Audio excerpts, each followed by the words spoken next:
Welcome back to Horror Motives, everyone. We've been out of town for a few weeks, but we're back and happy to be bringing you a new terrifying video.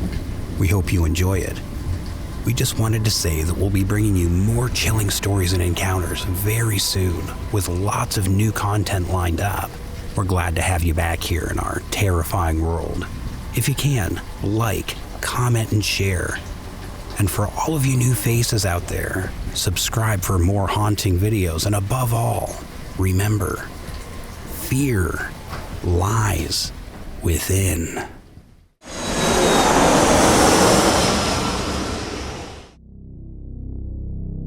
This encounter happened to me and a friend whilst on vacation in Mexico, a trip that we took a few years back. And to be more specific, we traveled to Cancun. We had traveled to Cancun to experience Mexico and to enjoy the nightlife also, as we heard many good things about the place. When we arrived, it was as expected.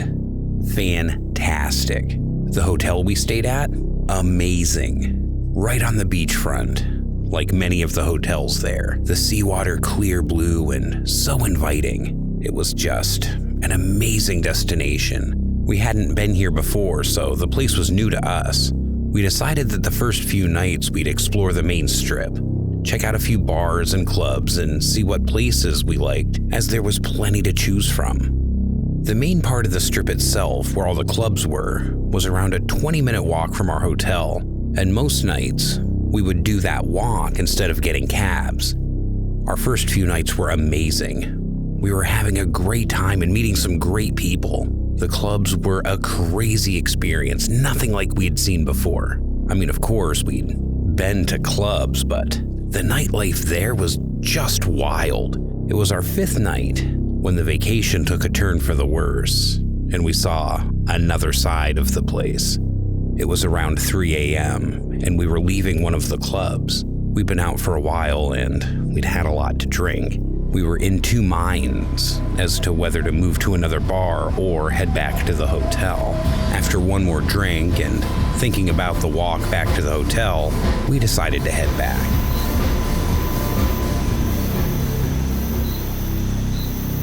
We started heading away from the strip back to our hotel, passing many people, some who were locals and could clearly see that we were not and were actually on vacation. A local approached us and began asking us if we wanted to buy some drugs. I can't remember the exact word he called it, but it was cocaine and he was offering it to us.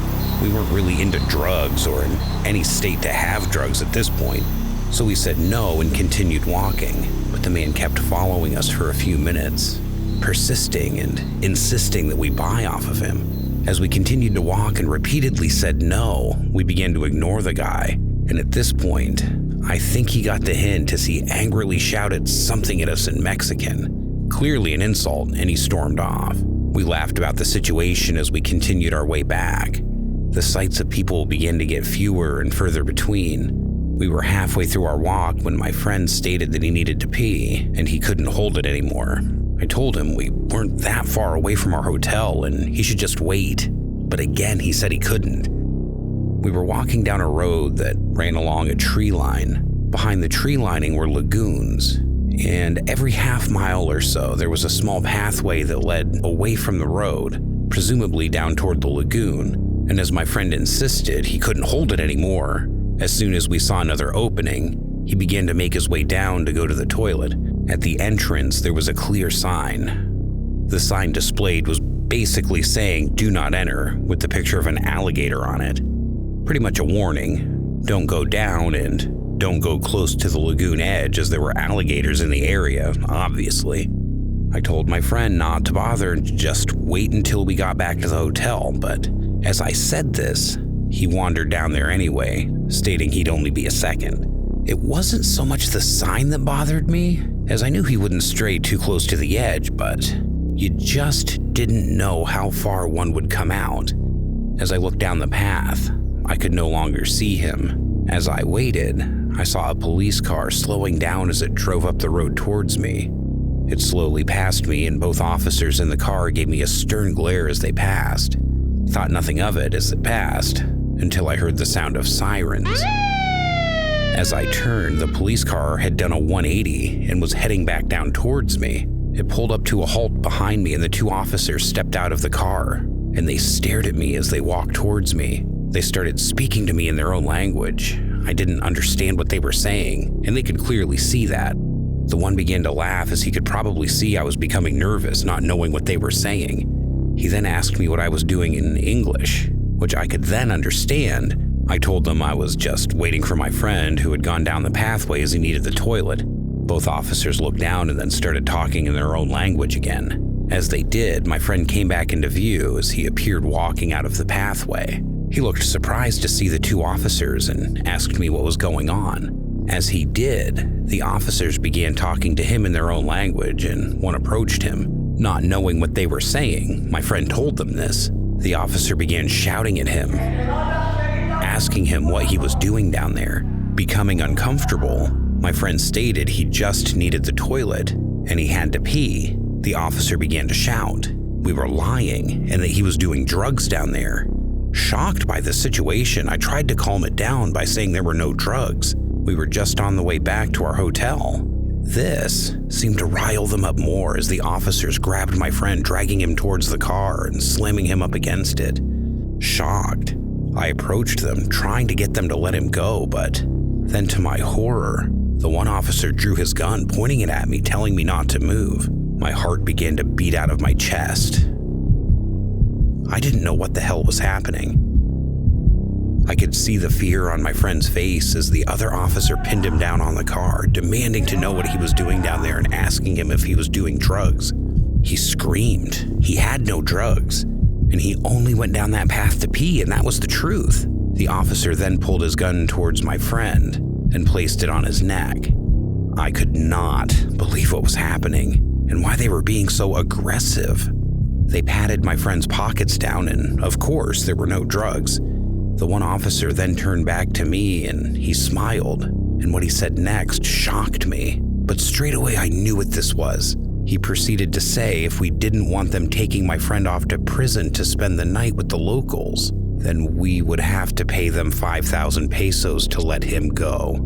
There was no way I wanted them taking my friend, so luckily I still had some money on me. I handed the money over to the officer, and immediately he turned to his colleague, nodding to him to let him go. The officer pulled his gun from my friend's neck and let him up, pushing him back to the path before heading into the car. The other officer then turned back to me, smiling as he winked at me to say good boy. He got back in the car, blared the siren, and sped off. My friend was shaking. We were both shook up and angry by what had just happened. They knew we didn't have drugs, and they knew what we were doing. They saw that we were outsiders in their country, and they saw the opportunity to take advantage of that and basically rob us. And that's the law enforcement there. Clearly those officers were corrupt. If you're not familiar with the conversion, it worked out to be around $250 we paid for them to leave us alone. It's safe to say we didn't trust anybody after that. We continued with our holiday, but that whole experience left a scary and sour taste in our mouths, and is sadly the main thing we remember from that vacation. Just a quick one, guys. Thank you for listening. I hope you enjoyed these disturbing stories. Why don't you comment down below which one would have terrified you the most if it were you in that situation? Also, don't forget to subscribe just over to the left and look out for plenty more upcoming content by hitting that bell button. If you can, like, comment, and share. It really helps us out, and I really appreciate it a lot, you guys. Let us know what story subjects you'd be interested in hearing soon in upcoming videos. And thanks again. Take care out there, and remember, fear lies within.